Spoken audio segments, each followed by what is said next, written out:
Nitaiganj kerosene ঘাটের সম্মুখে একটা লাশ ভাসতেছে।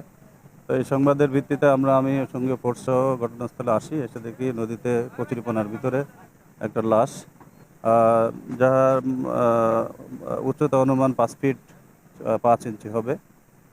লাশের প্রায় পচনশীল হয়ে গেছে।